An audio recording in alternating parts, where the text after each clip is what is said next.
Hi Libra, welcome to your reading. This is going to be your geoscope for the upcoming lunar eclipse in Capricorn, which happens on the 5th of July 2020. So this eclipse really is going to be all about clearing out the old to make way for the new phase that started for you on the 21st of June at the solstice Cancer eclipse, which began a 6-month cycle for the collective that will take us through until around about November.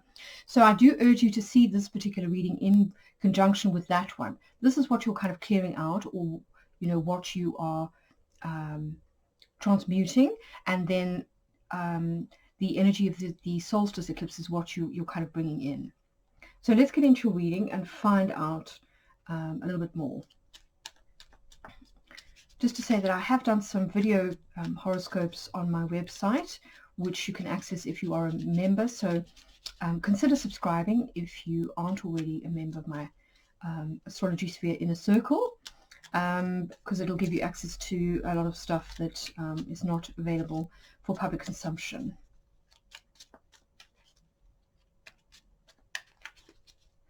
So what does Libra need to know? This is what I'm asking is, what is culminating or concluding for Libra at this particular full moon lunar eclipse? What is culminating or leaving for Libra?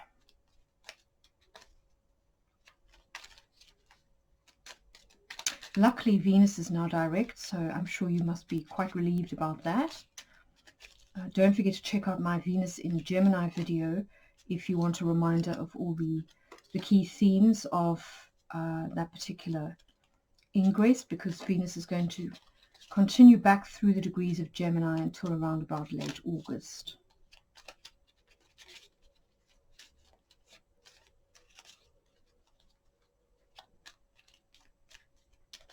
Okay, I think that's shuffled enough. Let's see what's going on.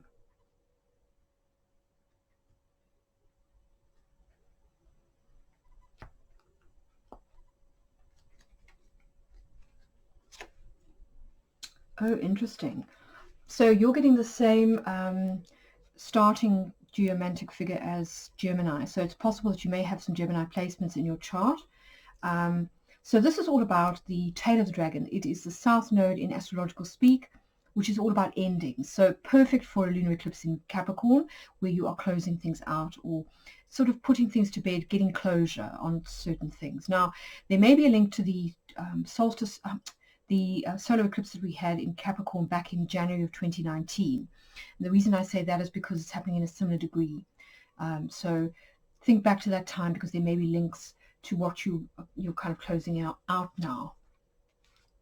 Oh, wow. So this is your 4th house. This is the foundation of your chart. This is about roots, home, belonging, and your kind of the private sphere of your life. This is the sort of the root of the tree that then goes up to the midheaven and branches out. So it really looks as though something is kind of coming together for you when it comes to your home and family. This is Fortuna Major, which is the sun in Leo. That may be significant. Leo season maybe when this energy manifests. But this is really wonderful, expansive, bright, sunny, optimistic energy. This is really about fortune smiling on you. So if you've been perhaps wanting to relocate, perhaps somewhere sunnier, if you're keen to, be able to purchase a home of your own, perhaps you've got this dream home in your mind of what you're trying to sort of manifest, it looks as though there's going to be some positive developments in that arena. Of course, you may also be trying to conceive, in which case, Leo season may bring good news, but certainly this is really about good fortune and success when it comes to home and family matters. Interesting. So yes, we've actually got the geomantic figure for Mars in Aries in the sign that for you rules Aries. So this is your 7th house of partnership.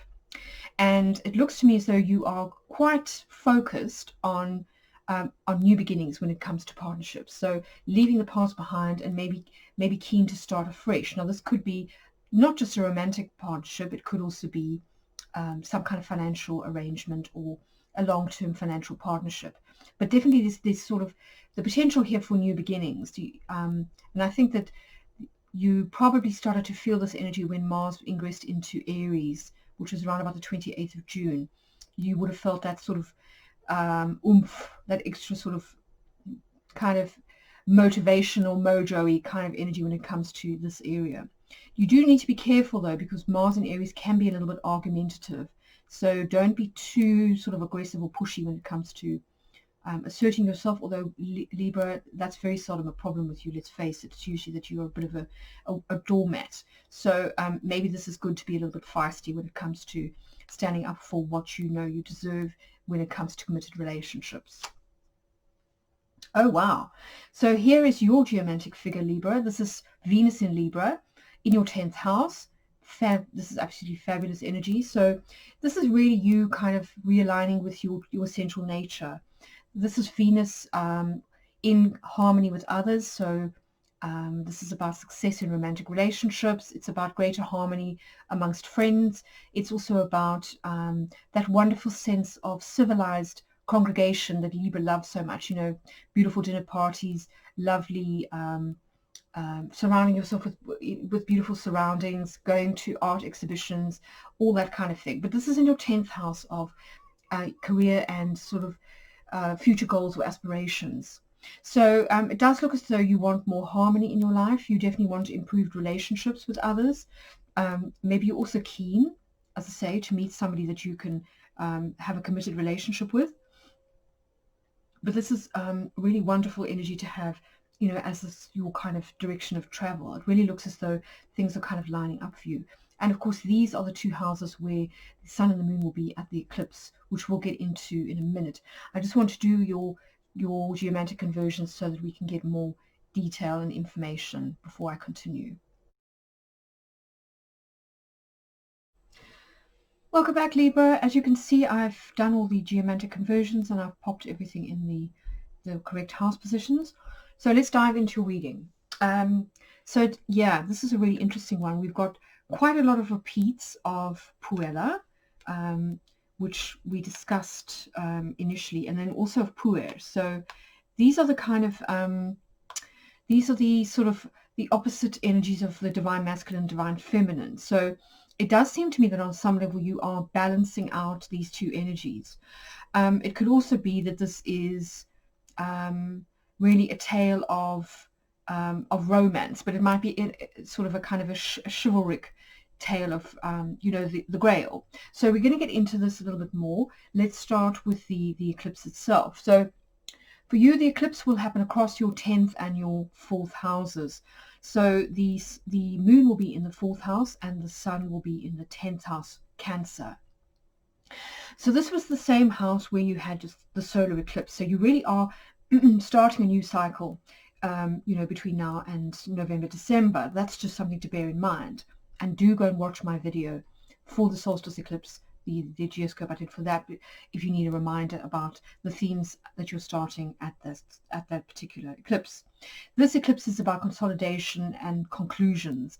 This is kind of a clearing out of the energy so that this energy is more pure and you can kind of proceed with it. There's nothing in your way. Now it's interesting, as I say, that we've got so much emphasis here on Libran energy and on harmony, on peace, you know, on wanting healthier relationships, I think, you know, whether it is in your career, whether it is with partners. I think that that's kind of a major sort of emphasis for you. And I think that's partly because you've not had some great experiences in the past. We've got a Missio in your 12th house of your psyche. So this is sort of what's on your mind at the eclipse. This is what you want to sort of potentially close out, is breakups, separations, loss, self-sabotage, but, you know, lots of that feeling of, oh, that didn't go so well. I don't really want to repeat that. And we have the energy again in your 5th house. And this is creativity as well as children and lovers. So I think that you're kind of coming into this reading feeling like you want to start fresh, particularly when it comes to relationships. I think you've not had a great experience in the past. As I say, this may relate back to that Song of Orpheus eclipse that we had in January 2019.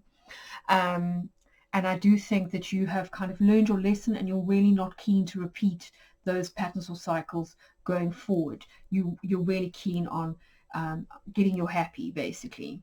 So at this eclipse, we've got the moon in Capricorn, and this will be making a conjunction to the fixed star Vega, very important star, part of the constellation of Lyra, and very associated with the myth of Orpheus. So I do encourage you, if you haven't subscribed to my website, to go and sign up, because once you've got access to my eclipse library in the member section, go back and have a look at the written forecast I did called The Song of Orpheus, because I do think it's very relevant here to the lunar energy that you are working with.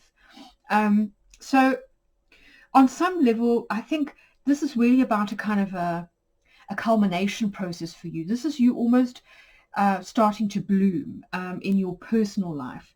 I think you've been working quite hard on yourself, and I think you're starting to sort of blossom, and I suspect that it's going to start to show as we get further and further into this eclipse cycle. So the moon in Capricorn will also be joined here by a couple of other things, other planets that are important. First of all, the Jupiter-Pluto conjunction, which happens, I think, about the 30th of June. So that will be fresh energy. It will definitely key into this eclipse. So Jupiter and Pluto are here, and they're helping you to kind of pivot. They're helping us all to sort of do an internal reboot. This is energy that was left over from, or is a kind of extension. It's the next episode in that 444 gateway energy, the first part of this conjunction that we had back in April, which was the Aries season. So again, I think there's some connection here. This is why we've got so much Aries energy also in the reading. So Jupiter and Pluto are giving you this opportunity to sort of metamorphose, to kind of transform, in that cocoon, which is the fourth house, into a butterfly. And I think that's going to be the energy of that 10th house Puella going forward. But there looks as though there's sort of immense kind of gifts and realizations and aha moments that you could be having, when it comes to this particular moon. The sun will be in Cancer, and so this is all about your career. It's your sort of your public face. It is the way that other people see you. It's your reputation. It's also your goals and your soul purpose, so your kind of vocation moving forward. So it's interesting. This is the sun's kind of midday position. This is where the sun shines brightest. And this is where the sun is going to be at this particular eclipse. Now, the sun will also be at around about 14 degrees of Capricorn, which means that it will be making a conjunction to Sirius. Now, Sirius is the brightest star in our galaxy. So it's a really auspicious star in the astrological kind of pantheon. So to have the sun, which is the brightest planet, making a conjunction to the brightest star, I really feel as though on some level, Libra, you're ready to shine. You're ready to really shine your light in the world, to not to sort of hide behind a bushel, not to worry about what other people think, about criticism, about haters. I think you're really kind of coming into your own. There's a real blossoming happening. And this is probably going to show, in terms of your physical appearance, because we've also got Puella echoed here in your second house, which is about self-esteem. It's also about skills and talents and abilities. So again, I think that on that level, you're also ready to shine in your career. You kind of, if you did have any misgivings about being in the public eye, or, shining your light when it comes to maybe colleagues, or, anything of that ilk, I think that those reservations have now gone, and you're kind of learning how to do it in a graceful and cooperative way that doesn't necessarily make other people feel threatened. Because, the outcome of your reading is populous, which can be about popularity. So it could be that on some level you're up leveling in terms of your career, and you're about to sort of step onto you're not necessarily going to become famous, but you're certainly going to become better known within your circle when it comes to your area of expertise. I think there's certainly that possibility here, particularly with Sirius, in this house. But if we just take a step back a little bit and we have a look to see where we've got repeats of things, we've got Pur in your 7th house, your 3rd house, and your 8th house. So on some level, as I say, I do feel as though some of this has to do with romantic relationships. And Pur can often be, it's the boy, it's Mars in Aries energy. So this is kind of classic pursuit energy. This is sort of the knight in shining armor kind of energy. And given that we've got it in your 7th house and in your 3rd house and in your 8th house, I do feel as though potentially you are going to also be, as part of this kind of shining in the world, I think you're also going to be magnetically attracting suitors to you. People who are going to be very physically attracted to you, who may be sort of who will get in touch. People in your neighborhood may notice you. But I think this is kind of like messages of ardor kind of coming in. This is people wanting to, kind of be intimate with you, who are very physically attracted to you, who want to sort of get to know you better. And this is also this kind of, this male energy wanting kind of long-term commitment. So I do think you're attracting quite a few admirers, and I think that the trick here is going to be to remember these previous lessons and to kind of know your worth. And that's why we've got Puella here in your 2nd house too, which is the house of values and self-worth. So I think part of this process is going to be, I think it's going to be twofold.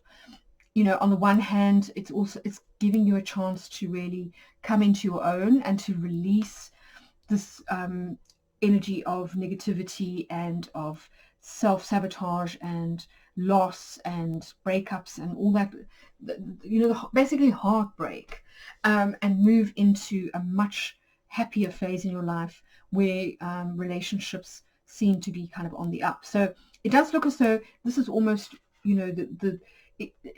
the karmic contracts that you've had possibly with people in your past it's been a difficult lesson to learn, but it's really helped you to get clear about your self-worth and knowing your value, and also boundaries, because the 8th house here can be boundaries. So sometimes this can be a little bit of aggressive energy, people sort of wanting to push their luck when it comes to your boundaries. And I think you will have to be quite assertive when it comes to just letting other people know, where your boundaries are, what you are prepared to tolerate and what you're not prepared to tolerate, because there's so much of this emphasis here on balance and equilibrium. Libra is all about balance, and of course at the eclipse this is about balanced energy.